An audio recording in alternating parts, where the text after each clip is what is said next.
네, 오늘 이 시간 우리 또 변함없이 칼빈의 원죄에 대한 설교 강론을 살펴보도록 하겠습니다. 이 원죄에 대한 파트는 그냥 간단하게 우리가 죄가 어떻게 생겼냐, 또 어떻게 구성됐냐, 그러한 차원을 넘는 부분입니다. 왜냐하면 지난주에 우스갯소리로 얘기를 했지만 회개를 하려면 어떻게 해야 되냐, 원죄를 알려면 어떻게 해야 되냐 했더니 얘기가 그랬대잖아요. 그 죄부터 지어야 된다고. 이제 그 얘기 우스갯소리지만 사실은 인간이 죄에 의해서 다 지배를 받고 있다를 알아야 하나님의 은혜를 알 수 있는 구조를 갖고 있습니다. 그래서 예수 안 믿는 사람들의 특징이 자기의 죄에 대한 인식이 없는 건 거예요. 이게 굉장히 큰 겁니다. 자기 죄에 대한 인식이 있는 사람은 혹 본인이 그거를 정복하고 해결하지 못하더라도 도움이 필요하다 정도의 감각은 갖게 되거든요. 근데 자기의 죄와 잘못에 대한 인식이 없으면요, 아나무인이 됩니다. 아나무인은 하나님께서 들어가실 자리가 없는 거죠. 그래서 인식의 여부가 신앙생활의 많은 부분을 가른다라고까지 이야기를 할 수가 있겠습니다. 그래서 그 파트의 오늘은 두 번째 파트, 원죄 파트에서 두 번째 파트를 우리가 살펴보려고 하는 건데, 오늘은 임도희 집사님께서 낭독을 수고해 주시겠습니다. 그러면 두 번째 파트 한번 읽어주시죠. 원죄, 죄책과 오염의 죄과. 그러므로 한 사람으로 말미암아 죄가 세상에 들어오고 죄로 말미암아 사망이 들어왔나니 이와 같이 모든 사람이 죄를 지었으므로 사망이 모든 사람에게 이르렀느니라. 하나님은 에덴 동산에서 아담을 대표로 모든 인류와 첫 언약을 맺으셨다. 그런데 아담의 불순종으로 모든 사람이 죄인이 되었다. 원죄는 모방에 의해서 전파되는 것이 아니라 언약에 따라서 전가된다. 사람은 모두 죄 중에 잉태되며 죄 가운데 출생한다. 아무도 더러운 것에서 깨끗한 것을 낼 수 없다. 최초 인류에게는 영적 생명이 있었는데 이제 하나님으로부터 멀어짐으로써 영혼의 죽음이 들어왔다. 이러한 죄의 삭은 다른 모든 피조물에게도 미쳤다. 이는 그것이 본래 순전한 사람을 위하도록 지어졌기 때문이다. 한 사람으로 말미암아 온 우주에 사망의 저주가 편만하게 되었다. 죄는 본성이 아니라 본성의 타락으로부터 왔다. 죄는 사람의 본질로부터 필연적으로 기원하는 것이 아니라 사람이 자신의 자유의지에 따라 지은 죄행으로부터 말미암는다. 자, 우리 한번 여기 있는 내용을 먼저 살펴보도록 할게요. 자, 여기 보면은 원죄, 죄책과 오염의 죄가라는 토픽으로 우리가 이야기를 하잖아요. 근데 이제 처음에 우리의 원죄가 뭐냐? 쉽게 얘기를 하면 이런 겁니다. 계약서를 썼어요. 근데 저는 잘 몰랐는데 최근에 어떤 내용인지 잘 몰라요. 근데 정치권에서 몇 년 전에 개혁의 법안을 위반할 때 국무총리 말고 국회의장하고 몇몇 사람들이 등이라라는 표현을 그 문구에다가 그렇게 고집을 해서 집어넣었대요. 근데 이 등이라라는 표현이 들어감으로 인해서 수사를 하는 총장의 권한이 막강해져 가지고 역으로 등이라라는 표현 때문에 한 사람의 총장이 막아서니까 하지 못하는 그러한 오류를 났다라고 하는 건 거예요. 제가 뭔지는 잘 모르겠어요, 정확하게. 그런데 그 포인트는 뭐냐면 거기 나와서 이야기를 하는 사람들의 패널이 헌법 조항에 등등 할 때 등이 있잖아요. 그거 하나 때문에 그렇게 심각한 문제가 있었다라는 거예요. 그래서 요즘에도 그렇구나, 이제 그 생각을 했어요. 근데 그 얘기를 여러분들에게 하는 이유가 하나님과 우리가 처음에 가지고 있었던 계약, 그러니까 계약이라고 표현했는데 약속이 뭐냐면 하나님은 우리의 아버지가 되고, 그리고 아담과 하와는 하나님을 의지하면서 살아가는 하나님의 자녀, 이게 이제 계약인 거거든요. 하나님께서 맺으신 계약이죠. 근데 이거를 아담과 하와가 이거를 어겼단 말이에요. 어겨서 어떻게 되냐면은 아담과 하와가 하나님만 바라보기로 살아갔는데 그 다음에 이 언약을 어겨서 그 다음부터는 하나님과 약속하신 그 계약서가 이게 손상이 된 건 거예요. 그래서 아담이 이 계약서를 손상한 채로 나머지 계약서를 갖고 있으면 어떻게 되냐? 그 계약서에 의해서 모든 인류가 지배를 받는다라는 거예요. 그 계약 조건이, 법적인 조건이. 우리는 좀 이해하기가 어려워요. 이해하기가 어려운데 어떤 부분을 생각을 하면 되냐면, 저는 또는 저와 비슷하게 많이 해당되지 않은 분들이 있겠지만, 지금 삶을 살아가는 대부분의 젊은 세대들은 순전히 자기의 힘으로 자산을 모으는 세대가 지나갔다라는 표현을 합니다. 그러니까 부모가 물려준 자산을 기반으로 집을 사기도 하고, 요즘에 집값이 보통 몇 억 하지 않습니까? 그 집값에 있는 그 돈을 다 확보를 하려면 일반적인 봉급장이 맞벌이로 해도 20년, 30년, 많으면 더 이상 걸려야 집 한 채를 가질까 말까 하지 않겠습니까? 근데 희한한 게, 이게 부모님이 가지고 계셨던 자산이 넘어오면 그 자녀들이 세금을 내고 상속을 받지 않습니까? 우리는 이거를 당연한 구조로 생각을 하죠. 그래서 비판하는 사람들은 현대는 부모의 그 자산의 대물림으로 인해서 빈익빈 부익부가 더욱더 심해진다, 이제 그런 비판을 하는 거 아니겠습니까? 무슨 얘기냐면, 우리가 생각을 할 때 무언가 하나님이 잘못된 계약으로 인해서 우리에게 계속 이어져 왔다라고 할 때 우리는 이해할 수가 없어요. 우리는 그 조항을 동의한 적이 없어요. 그러니까 아담과 하와가 하나님을 범죄한 그 유전을 우리는 동의한 적이 없다고요. 그런데 그러면서 우리 삶 중에 보면 우리가 동의를 하던 안 하던 우리가 밟고 지나가는 땅에는 단순히 부모의 자산이 아니라 인류의 모든 유산이 축적되어 있어요. 어떤 게 축적이 되어 있냐? 저는 운전할 때마다 그런 생각을 해요. 인류가 현 시대에 만든 가장 훌륭한 발명품 몇 가지를 꼽으라면 그 중에 하나가 자동차래요. 자동차는 부품이 몇만 개가 있대요. 그렇다라고 하잖아요. 근데 우리는 자동차의 부품의 작동 원리를 몰라요. 알 필요도 없어.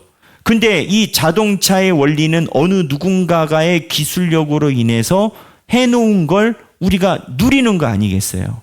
집도 마찬가지예요. 요즘에 콘크리트로 집을 세우고 시멘트로 집을 세우고 하지만 현대인들이 그 집을 자기가 직접 짓는 지식을 가진 사람은 아무도 없어.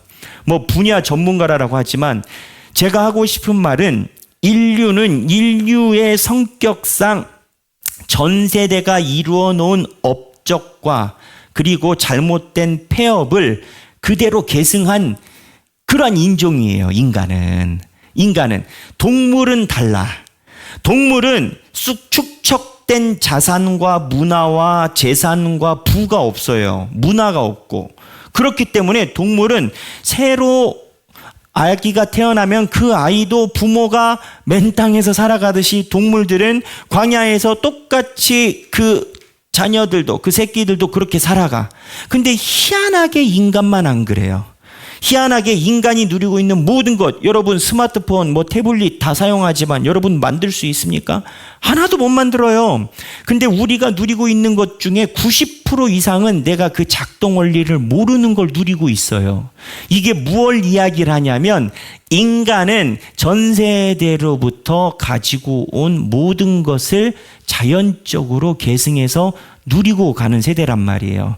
이 얘기를 하는 이유의 타겟은 뭐냐? 아담과 하와가 하나님께 범죄해서 언약이 새로 갱신돼 버린, 하나님만 믿으면서 살아가기로 했는데 아담과 하와가 하나님께 반심을 가지고 그 언약이 상실된 그 언약이 쭉 이어져 왔다라는 거예요. 아니다라고 하고 불공평하다라고 하는 사람들은 로빈슨 크루소처럼 무인도에서 자기 인생을 시작을 해야 그게 공평한 건 거예요. 아니, 좋은 거를 받았으면 나쁜 것도 오는 거 아니겠어요?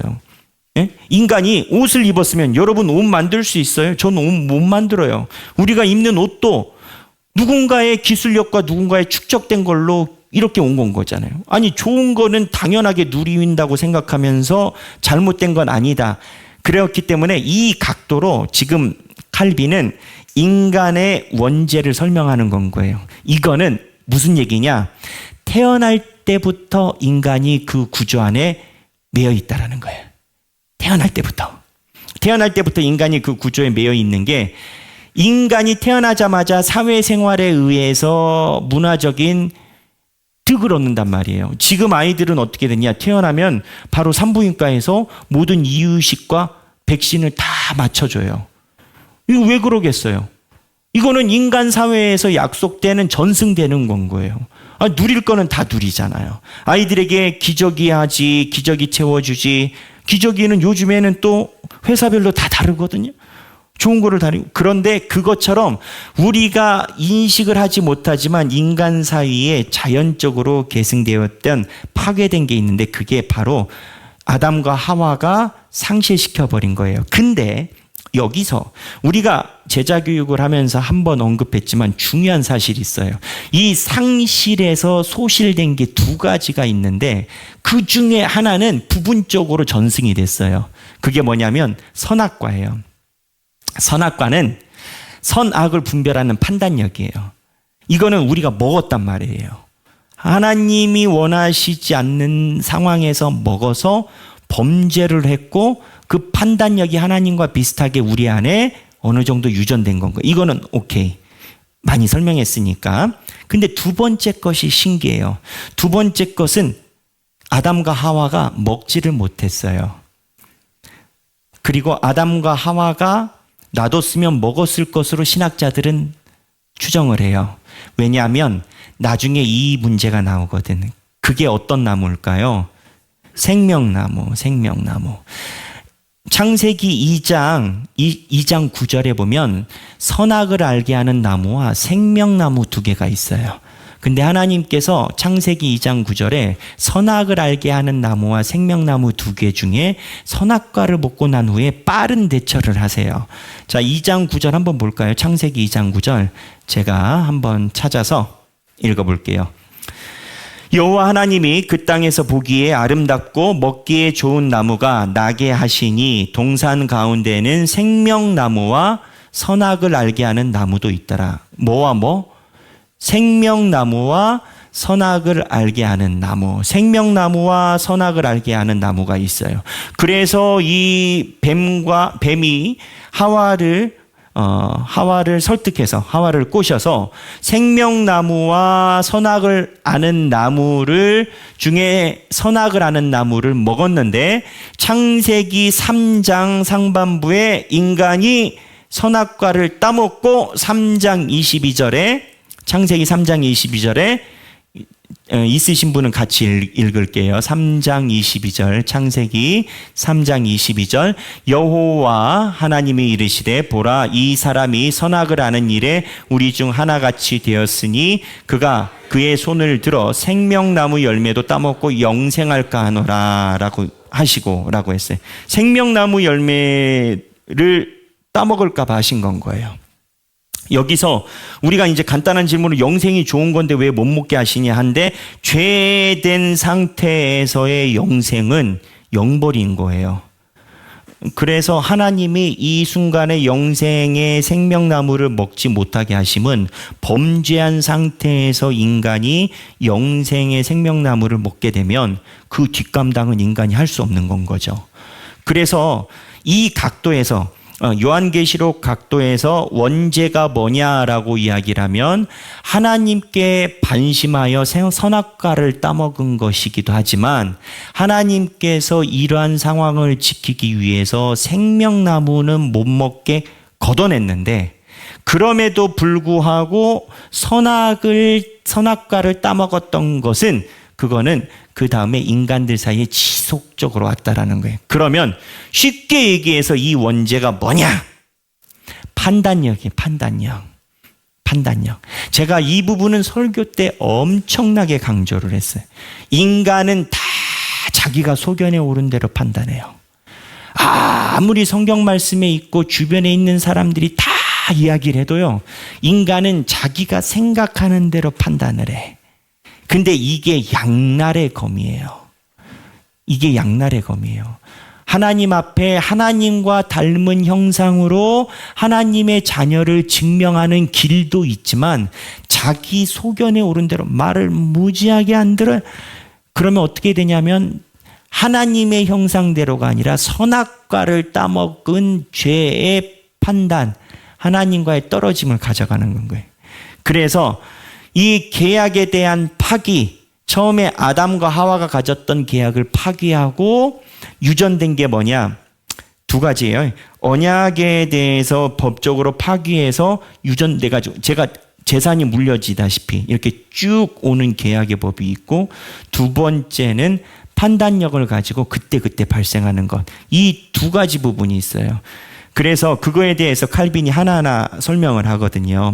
그래서 우리가 알아야 되는 또한 집중은 뭐냐면, 여기 보면 105페이지의 위에서부터 세 번째 줄에 죄는 본성이 아니라 본성의 타락으로부터 왔다라고 얘기를 해요. 그러니까 하나님이 주신 최초의 본성의 타락으로 왔다는 거예요. 이게 어떠한 것에 대한 집중이냐? 어떠한 사람이 악한 사람이 있어요.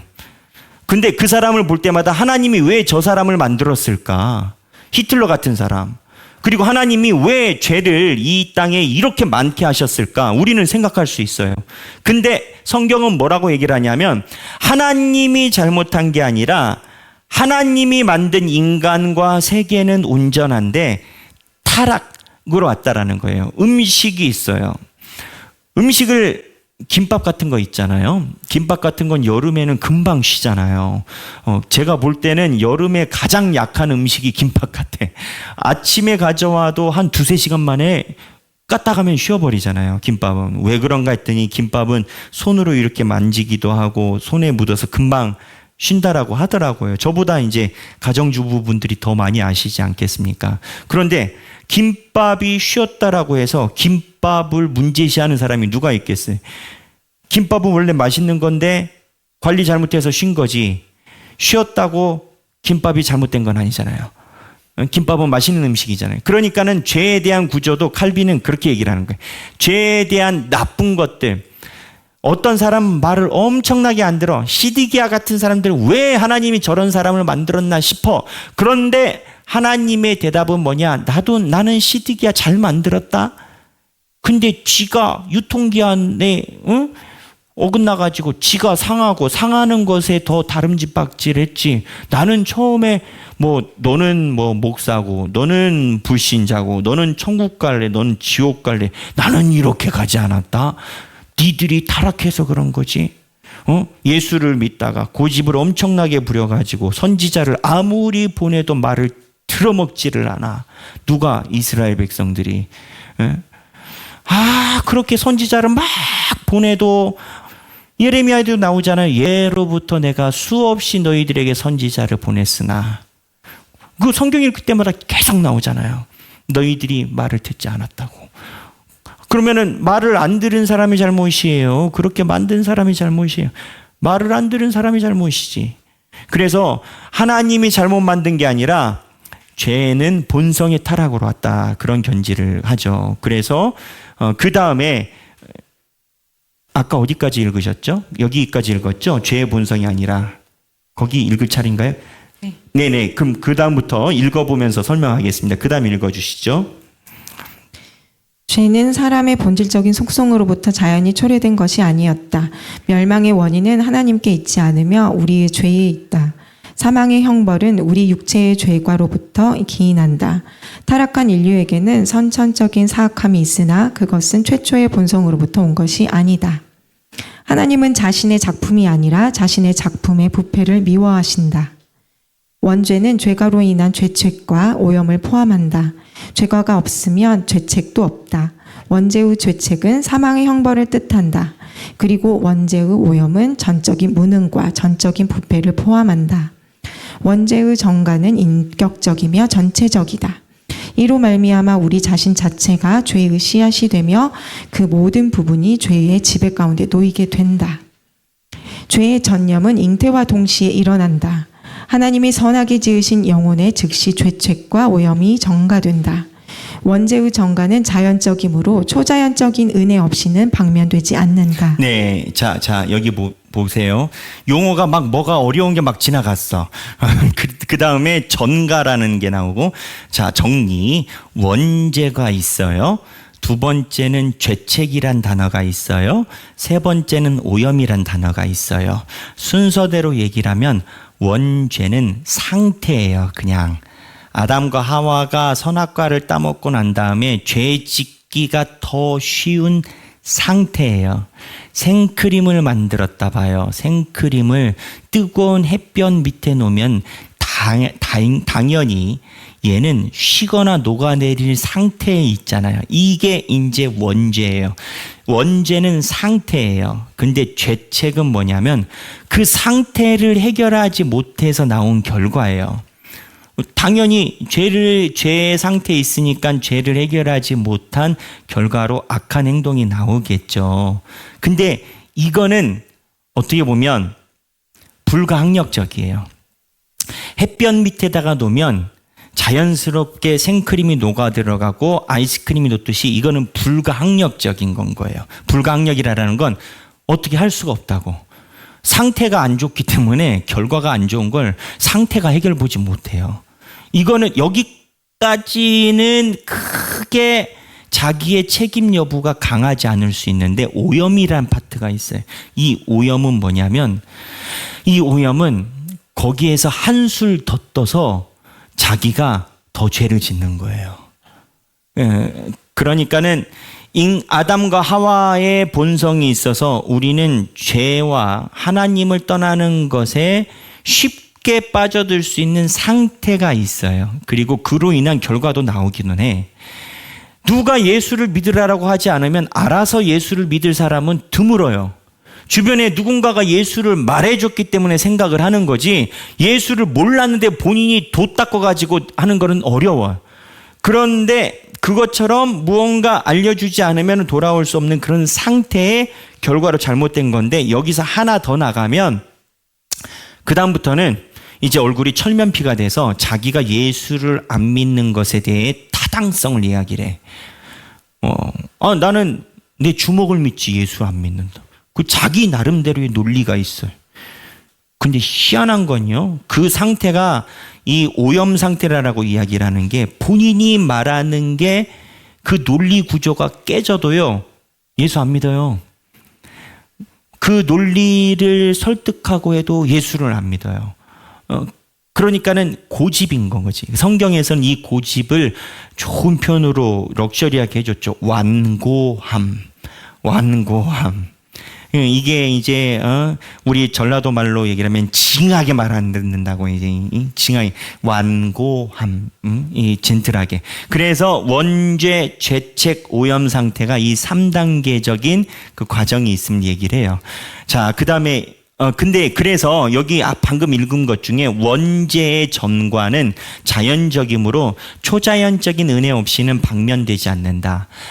아담과 하와가 지은 죄가 굉장히 무겁고 유전적이기 때문에 결국 이 죄의 문제는 칼빈은 인간 스스로 해결할 수가 없다라는 거예요. 이게 굉장히 중요해요. 칼빈은 인간은 자기의 힘으로 의인이 될 수가 없어요. 그래서 칼빈은 어떻게 되냐면, 인간이 스스로 의인이 될 수 없기 때문에 인간은 끌어줘야 돼. 근데 누가 끌어주냐? 성령님이 끌어줘야 돼요. 근데 이제 성령님이 끌어주잖아요. 성령님이 끌어주다 보니까 무슨 일이 생기냐면 인간이 엄청나게 하기가 싫어요. 그런데 하나님이 끌어주니까 억지로 해. 그리고 하나님이 억지로 하는 분위기를 만드셔요. 그래서 기독교는 기본적으로 내 본성에 이반되는 성격을 갖고 있어요. 내가 하고 싶은 대로 놔두지 않는다고, 기독교는. 왜? 인간의 본질이 죄된 본성이니까. 가끔 그 얘기를 해요. 교회 편하게 다니면 좋겠다는 거. 하나님 편하게 믿으면. 왜 불교는 1년에 3번만 가는데 기독교는 맨날 주일마다 가냐고. 그리고 하길교회는 또 왜 수요일 금요일도 가는지 모르겠다. 그 목자들 봤더니 월요일부터 금요일까지 또 목사님 영상 쳐다보고 있다는 거야. 아유 귀찮아가지고 못 다니는. 근데 이러한 모든 구조가 칼빈과 바울과 성경에 있는 구조는 인간은 기본적으로 가만히 놔두면 하나님을 찾지 못해요. 우둔해. 그래서 하나님이 지속적으로 인간을 끌려고 노력하시고 하나님이 끌려는 노력 때문에 하나님의 선지자들이 가가지고 계속 얘기를 하는 건 거예요. 야, 너 지금 신앙생활에서 몇 미터 뛴 것 같아? 선지자님, 저 100미터 뛰었습니다. 죽을 뻔했어요. 그러면 선지자님이 얘기를 하죠. 야, 100m 뛰어가지고 뭘 죽을 뻔해. 200m 뛰어야지. 그러면 에? 못해요. 그러면은 선지자님이 야, 너 말 안 들으면은 골치 아플 거야. 그래서 싫어가지고 200m를 뛰었어. 근데 200m를 뛰고 나니까 나도 모르게 내 신앙이 커진 건 거예요. 그 제가 한 예능 프로의 쇼츠 짧은 거를 봤어요. 잘 모르겠는데 여자분들이 나와가지고 뭐 뛰나 봐. 마라톤 같은 거 잘 모르겠는데 이렇게 뛰는 뭐 예능 프로였던 것 같아요. 그래서 여자 그 운동선수 분들이랑 트레이닝하는 상황이었어요. 근데 그 여자 연예인들에게 5km를 뛰게 하나 봐요, 날마다. 그러니까 5km가 너무 힘들대요. 그래서 그 프로 육상 선수들한테 여자 연예인 하나가 손 들고 이야기를 하더라고요. 선생님, 저는 5km가 너무 힘들어요. 이 5km를 쉽게 뛰려면 뭐가 있을까요? 어떻게 하면 될까요? 그랬더니 중장거리 육상 선수가 정말 그 뭐 목적과 웃기려고 나오는 게 아니고 제가 알려드릴게요. 제가 중장거리 그 선수입니다 하고 딱 나오더라고요. 그랬더니 그 선수가 정말 웃음기 하나도 없이 편하게 그 공식처럼 얘기를 하더라고요. 5km를 편하게 뛰려면 10km를 뛰시면 됩니다. 그러면 5km가 편해져요. 그러니까는 이제 분위기가 이 자막이 막 달리고 뭐 이렇게 티냐 뭐냐 막 이렇게 달리는 건데. 근데 모르겠어요. 운동하시는 분들은 다 그 얘기 하는 것 같아요. 내가 뭐 30km를 드는 게 힘들다. 그러면 40km, 5km를 들어봐야 30km가 안 된다. 어쩐다. 이제 이런 얘기가 있지 않겠습니까? 그래서 이 구조, 우리가 가지고 있는 삶의 무언가를 늘리는 것도 사실 우리의 한계점 위에서 끌어당겨야 돼요. 헬스장 여러분 PT 받으러 가시는 분들 제가 매번 듣는 얘기가 뭐냐면 저는 PT 안 받아요. 저는 괴로운 거 힘들거든요. 근데 PT 받으러 가시는 게 뭐냐, 퍼스널 트레이닝, 그냥 개인 선생님이 와가지고 옆에서 이렇게 엮기 드는 걸 도와준대요. 그래서 제가 맨날 재밌게 듣는 게 뭐냐, 팔굽혀펴기를 10개 했대요. 나는 이제 쉬어야 되겠대. 근데 코치가 옆에서 하나 더. 그러면 죽을 것 같은데 하나를 막 한다는 거예요. 그러면 옆에서 코치가 이제 하나 더 했잖아요. 그러면 이제 그만두는데 코치가 하나 더. 그러면 막 저 사람을 죽이네 살리네 하고 하나를 더 한다라는 거예요. 근데 이거를 이렇게 늘려가지 않으면 절대 안 는다라고 얘기를 하더라. 저는 안 받아봤으니까 모르고 앞으로 계획도 없어서 몰라요. 무슨 얘기냐? 지금 얘기를 길게 하는 게 하나님이 인간의 상태는요, 칼빈은 기본적으로 인간의 상태를 가만히 놔두면 길 잃어버린 망아지처럼 돌아다닌다라고 보고 있어요. 그 견지를 누가 보고 있냐? 바울도 보고 있어요. 그리고 성경도 그렇게 얘기를 해요. 그러면 하나님이 이걸 어떻게 하느냐? 기본적으로 이거를 해결하기 위해서 계속 끌어당기시는 거예요, 하나님이. 그래서 하나님이 끌어당기는 그 과정은 우리들로 하여금 굉장한 불편함을 초래해요.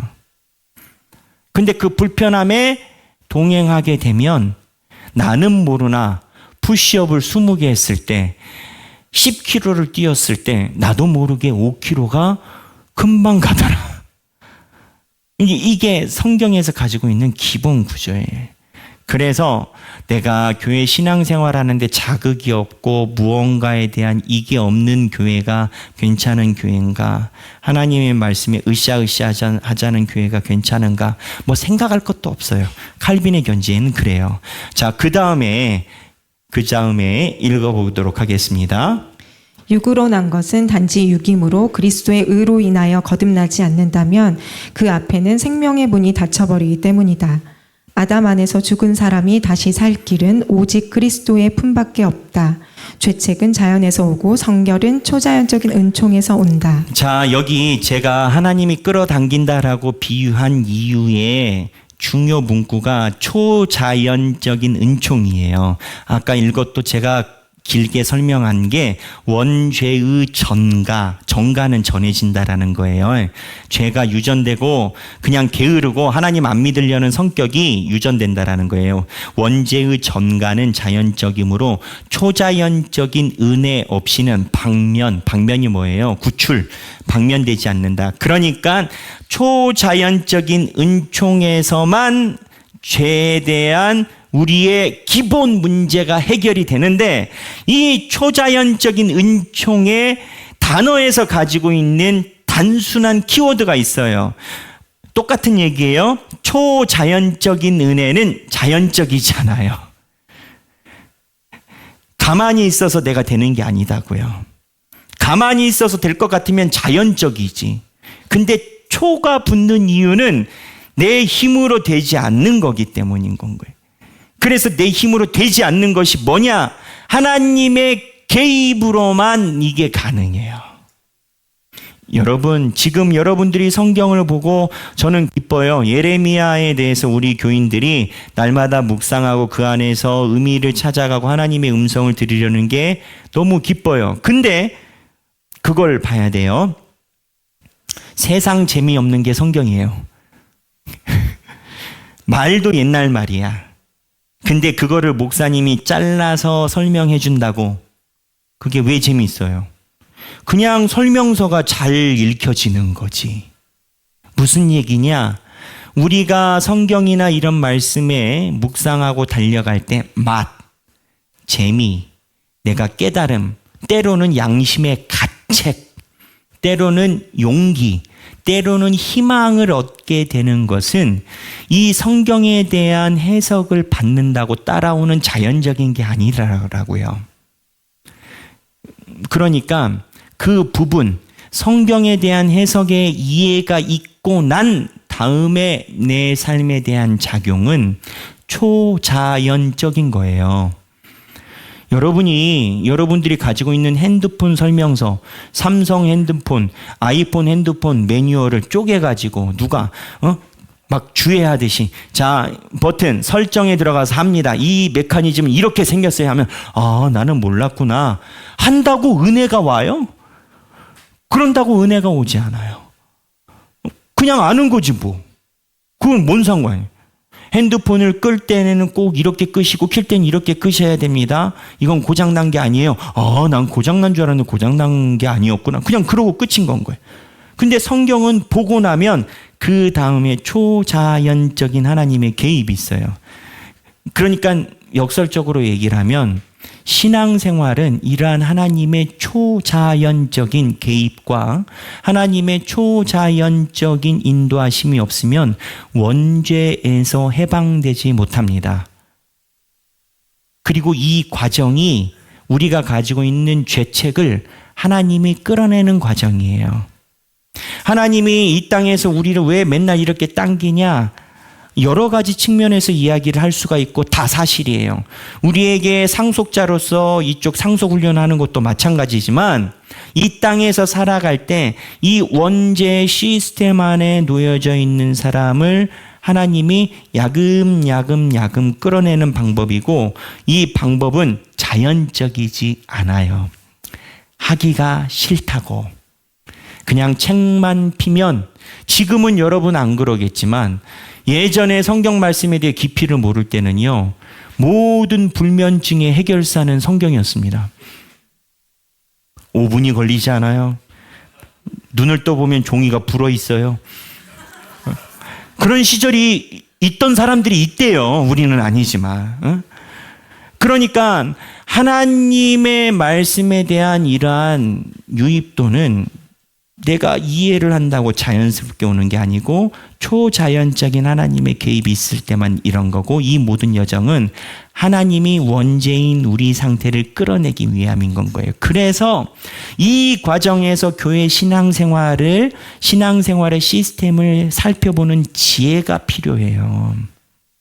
하나님은 내가 5km를 뛰었으면 6km를 뛰게 하고요. 6km를 뛰었으면 7km를 뛰게 하세요. 왜? 하나님이 그렇게 일하시니까. 왜? 우리가 예전부터 가지고 있던 죄성을 하나님은 최대한 해방을 빨리 놓고 싶으시니까. 끝이 없다. 끝이 없어요. 근데 왜 꼭 그래야 되냐? 죄에 대한 해방이 아니라 그렇게 뛰다 보면 하나님 안에 진짜 자유의지를 느끼게 돼요. 오늘 뒷부분까지 가기 어려울 것 같아서 미리 얘기 드리는데, 뒷부분에 인간의 자유의지를, 인간은 기본적으로 자유의지는 없어요. 어느 쪽에 기준을 주고 살아가느냐의 문제지. 하나님을 믿지 않고 하나님 없이 살아가는 데에 내 기준을 두고 살아가느냐, 이거를 노예 본성이라고 이야기를 하고, 하나님 안에서 하나님이 원하시는 뜻대로 결단하고 살아가는 걸 자유의지라고 해요. 동일점은 뭐냐? 세상이 말하거나 하나님 없이 살아가는 메커니즘도요, 내가 주도권이 있는 것 같지만 그 시스템 안에서 내가 굴러가는 거예요.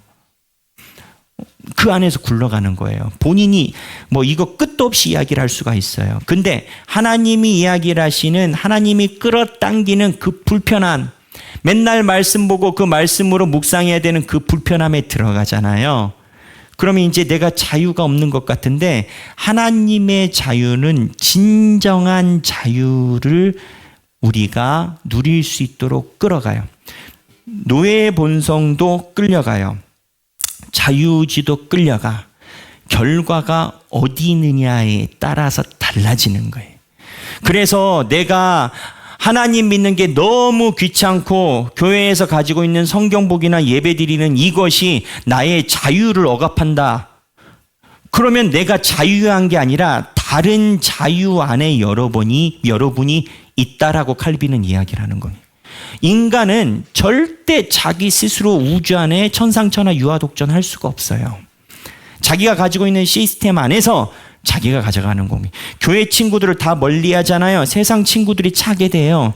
세상 친구들을 멀리 하잖아요. 교회 친구들을 만나게 돼요. 교회가 나를 구속력을 갖는다라고 해서 교회를 끊잖아요. 세상에 있는 관계들이 만나게 돼요. 해봐요. 뻔해요. 제가 교회에서 많이 본 건 거예요. 교회에서 여러 가지에서 교회 여차저차해서 본인이 생각해서 교회를 컨트롤링 하잖아요. 그럼 사람이 무할 것 같아요? 아니요. 밖에서 또 관계가 맺어져요. 그거는 인간이 가지고 있는 자연스러운 건 거예요. 근데 어디에다가 메어두느냐의 차이는 아주 극명하게 달라져요. 그거를 칼빈이 얘기를 해요. 이 다음 주가 될 것 같은데, 자, 일단 그 다음에 읽어주세요. 아담의 범죄로 모든 사람이 본질상 진노의 자녀가 되었다. 모든 사람은 태어날 때부터 사형 선고를 받았음에도 불구하고 지상의 삶을 사는 동안 여전히 사망의 죄를 짓는다. 이 사악함은 우리 안에서 없어지지 아니하고 육체의 일이라는 새로운 열매를 계속해서 맺는데, 이는 마치 뜨거운 용광로에서 불꽃과 불똥이 튀어나오며 샘에서 끊임없이 물이 솟는 것과 같다. 사람은 오성으로부터 의지에 이르기까지, 또한 영혼으로부터 육체에 이르기까지 전부가 정욕으로 가득 차 있다. 그리하여 심령이 새롭게 되어 변화를 받기 전에는 저급한 욕망, 불경건, 교만에 사로잡혀 살 수밖에 없다. 사람 전체가 마치 홍수를 만난 듯이 머리로부터 발끝에 이르기까지 압도되어 죄를 면한 부분은 하나도 없으며 사람으로부터 기인하는 것은 모두 죄로 돌려야 한다. 자, 여기에서 우리가 집중해야 되는 핵심 키워드, 포인트가 어디냐? 방금 읽은 거에 6번째 줄 위에, 그리하여 심령이 새롭게 되어 변화를 받기 전에는 저급한 욕망, 불경건, 교만에 사로잡혀라라고 표현해요. 칼빈만 그런 게 아니에요. 사로잡혀 살 수밖에 없다. 이 사로잡혀랐다는 표현은 기독교에 굉장히 많이 나오는 표현입니다. 기독교는 인간의 죄성에 우리가 사로잡혔다라고 얘기를 해요. 우리 죄의 본성이 잘못된 게 아니라 사로잡혔다는 게 포인트가 있거든요. 이 견지가 제가 아까 설명드린 것처럼 인간은 궁극적으로 어디에 사로잡혀요. 근데 그 사로잡힌 주체가 성령에 사로잡힌 삶을 살아갈 것인지 죄에 사로잡혀가는 삶을 살 것인지의 분기점이지, 나는 여기도 저기도 아니다. 그 여기도 저기도 아닌 죄에 사로잡힘인 건 거예요. 그러니까 이거를 잘 지혜롭게 생각을 해봐야 돼요. 그래서 이제 뭐 여담으로 얘기를 하지만 우리 하길교회는 그런 경우가 없습니다만, 제가 교육부 가면 맨날 하는 얘기가 이거 변하지 않는 체계예요. 여러분 시험 기간 시험 공부한다고 기타 등등 해서 자녀들을 교회에서 시간을 조금 보내게 함이 대단한 것처럼 여겨서 학원으로 시험 때마다 보내고 하면 어떻게 되느냐? 교회 친구가 싹 사라집니다. 그리고 학원 친구들이 무수하게 생깁니다. 그리고 학원 친구들이 다 신앙이 없기 때문에 그 친구들과 신앙의 수준이 겸해집니다. 그러다가 나중에 주님을 못 만나면 여러분 며느리 사위가 신앙이 하나도 없는 사람들 옵니다. 그러면 그때서 땅을 치고 통곡을 하게 됩니다. 이거는 제가요 누구한테 저주를 하는 게 아니고 그냥 통계예요. 통계. 이건 통계. 그러니까는 제가 말씀드리는 게 나도 마찬가지고 우리 가정도 마찬가지고 자녀도 마찬가지고 이 안에 죄에 대한 이해가 쉽게 있는 건 거예요. 우리는 그냥 하나님 말 안 들으면 그냥 그러고 끝날 걸로 생각해요. 아, 우리 목사님, 그래, 우리 목사님은 참 부드럽게 우리를 잘 찌르시지. 그래, 오늘은 찔렸네 하고 말잖아요. 그러면 이제 이러고 사로잡히지 않고 그냥 그래, 언젠간 나도 되겠지 이러고 하지만 오늘 내가 사로잡힌 게 또 있다니까요. 인간은 사로잡힘의 구성이 이 포인트가 절대 자유롭지 못하다는 거예요. 전 역사, 과거, 제가 여러 가지 철학자들 다 얘기를 하지만 철학을 가지고도 얼마든지 이야기를 할 수가 있어요. 그래서 칼빈이 이야기를 하는 주 포인트는 뭐냐? 우리의 원죄의 주 포인트는 죄된 본성에 사로잡혀서 하나님이 하라는 것은 정말 하기 싫어하는 본성이 생겼고, 이거를 고치기 위해 하나님이 하라 하는 것은 정말 하기가 싫어요. 근데 하나님이 끈질기시거든요. 정말 하기 싫은데 하게끔 만드셔. 그래서 하나님이 하게끔 만든 거를 해보니 내가 자유로움을 느껴. 그래서 그때 알게 돼. 아, 예전에는 하나님을 그냥 버리고 돌아선 게 아니라 다른 것에 내가 사로잡혔었구나. 그때서야 알게 돼. 이게 이제 기독교가 2000년이 넘도록 몇천 년 동안 가지고 있는 죄에 대한 인식이에요. 이 인식은 어디에 기반하냐? 성경에 기반해요. 그래서 교회에서 하라는데 나한테 불편한 것이 있으면 감사하게 생각해야 돼. 그게 초자연적 은총으로 인한 하나님의 인도하심이에요. 네? 제가 하길교회에서 여러분들께 뭐 하라고 합니까? 말씀 보고 기도하고 예배드리고 하자 하지. 신앙인으로서 껍데기 추구하지 말고 우리가 목 기부스 하지 말고 한 사람의 성도로서 살아가자 하지. 그러잖아요. 제가 이번에 만났는데 유영모 목사님이 그 얘기를 하시더라고요. 제가 어디서 그런가 했더니 거기서 영향을 받은 게 있더라고요. 유영모 목사님이 자기는 평생 목회하면서 예배를 가장 중요시 여겼다라는 거예요. 그리고 예배를 위해서 평소에 있는 알파 12개의 사닥다리를 가져갔고 그 신앙 제자 교육이 잘 돼야 예배가 잘 된다는 거예요. 나도 그렇게 생각하거든요. 저도 여러분들한테 그 얘기를 하잖아요. 근데 그 다음에 중요한 얘기를 하시더라고요. 그 다음에 저한테 그 하시는 얘기가 무슨 얘기냐면, 하지만 예배를 통해서 부흥하겠다라는 생각은 버려야 된다라는 거예요. 예배는 도구가 아니라라는 거예요. 예배는 도구가 아니고 하나님의 성도를 하나님을 만나게 하는 가장 중요한 장이라는 거예요. 그 어떠한 정치적인 역학도 예배 안에 들어오면 안 된다. 저도 그렇게 믿거든요. 그러니까는 무슨 얘기냐? 여러분, 우리가 신앙생활하고 말씀을 보고 지금 칼빈을 이런 걸 보고, 또 저는 우리 교회는 철저합니다. 본인의 말씀 생활에 대해서 이렇게 다지 않으면 제가 교회에서 봉사를 많이 제거를 해요. 왜냐하면 말씀에 집중하도록 포션을 가져가려고. 자기 주변이 너무 번잡한 게 많으면 하나에 집중해야 될 거 아니에요. 그거에 집중하게끔 만드는 게 또 목사 아니겠어요. 근데 그렇게 하는 것의 모든 타겟은 예배거든요. 근데 예배로 인해서 사람들이 이렇게 해서 부흥해야 되겠다, 이러한 부흥의 견지로 예배를 바라보는 것은 아니에요. 그러니까 여러분들도 그걸 알아야 돼. 여러 가지 시스템이나 초자연적인 은총으로 여러분들에게 집중하게 함은 이 교회가 나에게 원하는 무언가 교회만의 색깔을 나에게 굴복시키고 권력을 행사하고 독재를 행사하려고 생각하는 것이 아니라 그 과정을 통해서 내가 모든 시스템에서 하나님에게만 집중한다라는 그 생각을 가져가는 자가 예배가 돼요.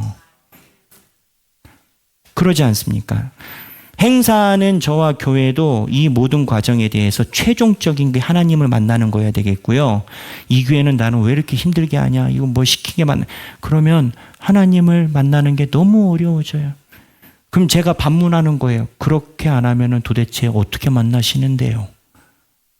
하나님의 말씀과 기도가 아니면 어떻게 만나실 건데요? 뭐 본인의 감정에 따라 저는 거기에다가 숟가락을 얹히고 싶지 않아요. 할 말이 없어요. 그렇게 되면. 그렇잖아요. 그러니까 여러분들의 신앙생활도 목사님이 시켜서 교회가 시켜서 이렇게 가는 게 아니라 여러분들의 인생의 최종 타겟도 하나님을 만나는 거잖아요. 예배 때 하나님을 만나야 되잖아요. 아니 월요일부터 금요일까지 주님을 만나본 적이 없는 사람이 주일날 갑자기 와가지고 하나님 만나면 그거 괜찮겠어요?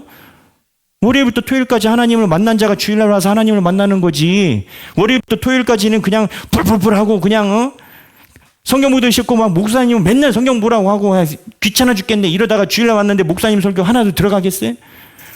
우리 교회는 그런 사람이 없어요. 다른 교회는 그러더라고요. 그래서 우리가 가지고 있는 신앙생활에 초심을 여러분들도 잘 보존하고 지키셔야 되고, 저도 여러분들 앞에 여러분들에게 드리는 이 모든 것이 부흥하기 위해서 예배의 포인트가 있는 게 아니다. 하나님을 만나게 하기 위해서 예배가 있는 거다. 이미 알고 있는 거지만 유 목사님 만나서 대화하면서 또 한 번 다짐을 했어요. 내 모든 행위가 하길교회 부흥을 위한 것이 아니라 주님을 만나게 하기 위함이어야 된다. 그러한 은혜 속에 같이 살아가는 우리가 될 줄로 믿습니다. 네, 이 시간 제가 기도하겠습니다. 하나님 아버지, 우리가 많이 부족합니다. 그래서 하나님이 말씀을 통해서 하라고 하시는 것은 하나부터 열까지 왜 마음에 그렇게 불편한지 모르겠습니다. 때로는 너무 불편해서 오만 인상을 다 쓰고 있고 또 주여 해보기도 하고요. 때로는 불편한 내색을 우리도 해보기도 합니다. 그러나 감사한 건 주님 그런 우리를 버리지 않으시고 그러한 우리를 벌하지 않으시고 기다려주시고 사랑으로 함께해 주신 은혜에 감사합니다. 칼빈이 얘기를 합니다. 우리의 죄된 본성은 초자연적인 신비라. 하나님 말씀을 안 듣는 것은 초자연적인 영적인 신비라. 하나님의 초자연적인 은혜 없이는 해결이 안 된다라고 얘기를 합니다. 듣고 보니 그런 것 같습니다. 신이 말하는데 우주를 만든 신이 우리 귀에다 대고 이야기를 하고 있는데 그거를 안 듣는 것도 정말 대단한 거 아니었겠습니까? 주님, 우리의 본성이 그러하니 주여 우리를 포기하지 마시고 다시 주님의 초자연적인 은혜로 개입하여 우리가 온전히 주님을 만날 수 있는 인생이 되게 하여 주옵소서. 우리 하길교회 성도들이 날마다 그 부분에 집중합니다.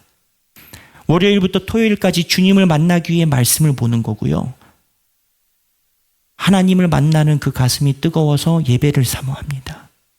주여, 주님을 만나는 걸 사모하는 백성들에게 하늘 문을 여사 하나님의 영광으로 그의 인생을 인도하여 주옵소서. 그리할 줄로 믿습니다. 이제는 우리 주 예수 그리스도의 은혜와 하나님 아버지의 극진하신 사랑과 성령님의 감동감화 교통하심이 하나님 만나는 게 정말 불편하고 귀찮았던 세대를 넘어 날마다 하나님의 말씀 보는 것이 가슴이 뛰었고, 그리고 주님의 예배를 사모하여 주님을 찬양하며 예배드리는 순간을 사모하며 아버지 안에 진정한 자유를 누리며 살기 원하는 사랑하는 모든 주님의 백성들 머리 위에 지금으로부터 영원토록 함께 계시길 성부와 성자와 성령의 이름으로 간절히 축원하옵나이다. 아멘.